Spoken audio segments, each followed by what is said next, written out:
It's coming up to 11 minutes to the hour. This is Paris Live PM. This week marks 3 years since French-born gunmen killed 11 people at the Paris building where the satirical magazine Charlie Hebdo operated.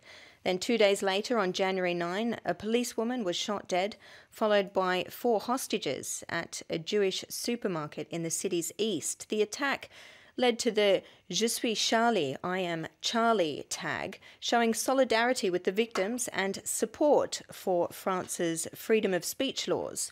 It also led to reflection about the nature of free speech in France.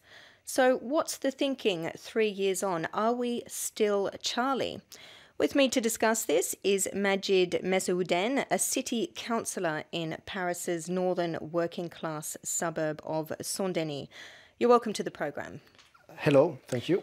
Now, the Charlie Hebdo attack was just the start of a wave of Islamist attacks in France. The country now has a new government.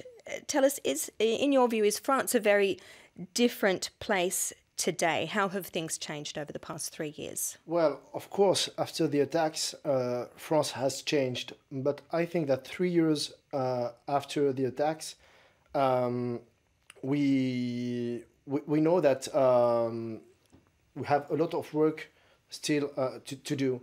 You were talking about being Charlie, and it's very interesting because it's the debate of these times. We have just commemorated the attacks, the victims of the attacks a few days ago. And I think that being Charlie doesn't only mean fighting for the freedom of speech. The problem that, for example, in Saint-Denis we have is that being Charlie, he's no longer a choice. It has become an injunction for us to be Charlie. And we wrote a statement a few days ago saying that we have the right to testify and to witness our pain the way we want. And I knew 2 persons of the Charlie Hebdo satirical magazine personally, and I was really affected by their death.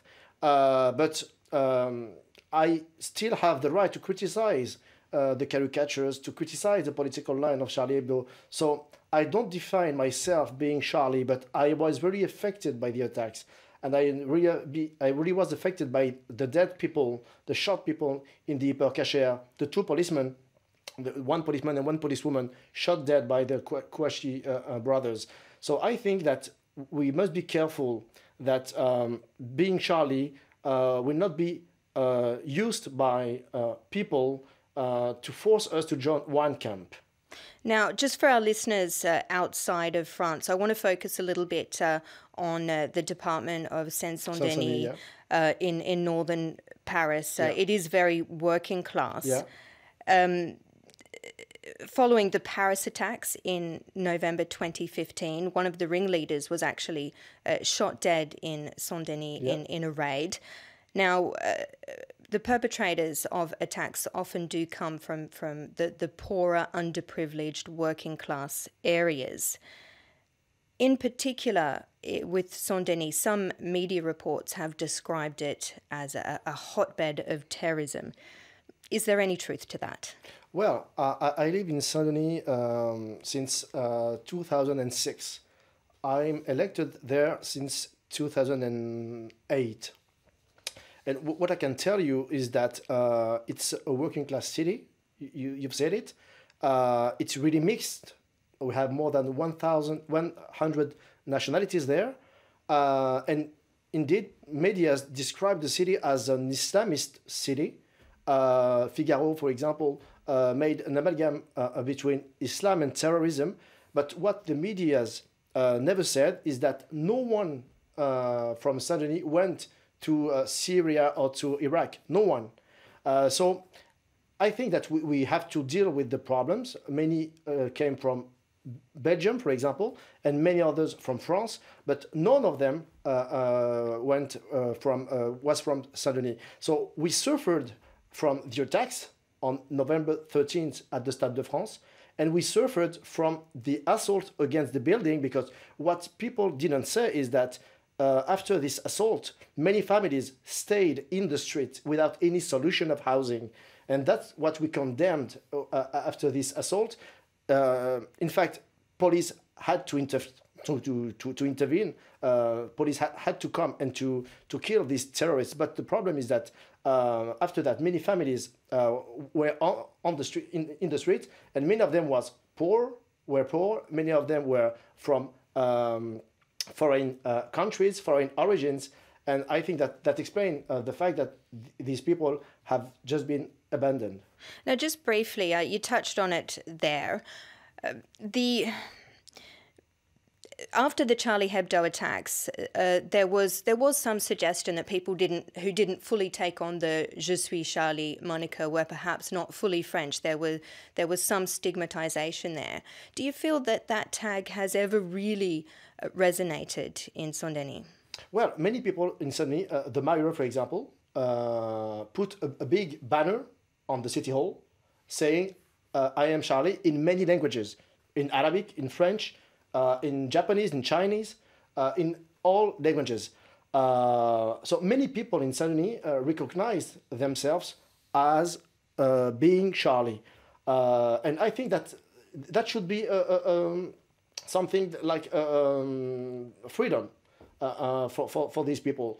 I have the right to define myself as I want, and I don't answer to any injunction. And many people in Saint-Denis still today will tell you that they are Charlie in the sense that they want to protect the freedom of speech of Charlie Hebdo and of other medias, but at the same time, they want to have the right to criticize cartoons, for example, about Islam or migrants or any subject without being accused of jihadism, of being Islamists. That's the point. Is there perhaps a paradox in that people wanted to be Charlie because they wanted to show their support for the freedom of speech in France, but at the same time, Charlie has remained, even since the attacks, a very provocative magazine. But perhaps some people outside of France might not be more aware of its more sort of scurrilous covers. I'm just wondering, as a banner of free speech, is Charlie perhaps losing its shine because of the red lines that it's constantly crossing? I was reading Charlie Hebdo before. As I told you, I knew two of them, Bernard Maris and Charb. But I quit reading it because I thought that it was too much provocative, and especially against Muslim people. And I think it has become useless. We have the right to criticize religions.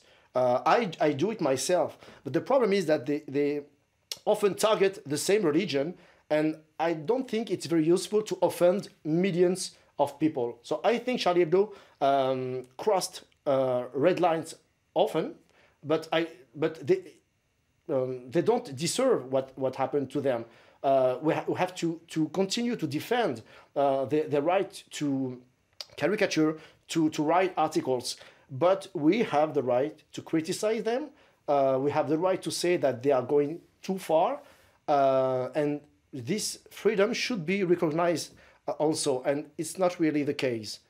Because France is, it has to be said, it's a country without blasphemy laws. I mean, some people outside of France might wonder why such an offensive, I say that in inverted quotes, offensive magazine is allowed to exist.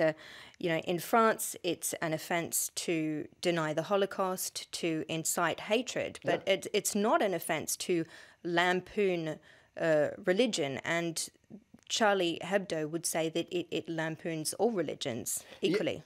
Yes, well, Charlie Hebdo has done a lot of caricatures about Islam, about Judaism, and about Christianism.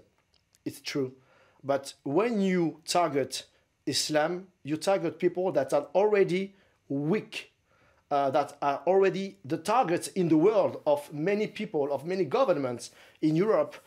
In Australia, for example, when you see what they do to migrants. So when you target the weak, it's not really bright. And I think it's not very clever. So I think that the people of Charlie Hebdo should have conscience, should be aware of what they did, and they insulted millions of people. And I think that it's not acceptable. This is my point of view. They have the right to do it, but I think it's not the way to make what we call in France the vivre ensemble.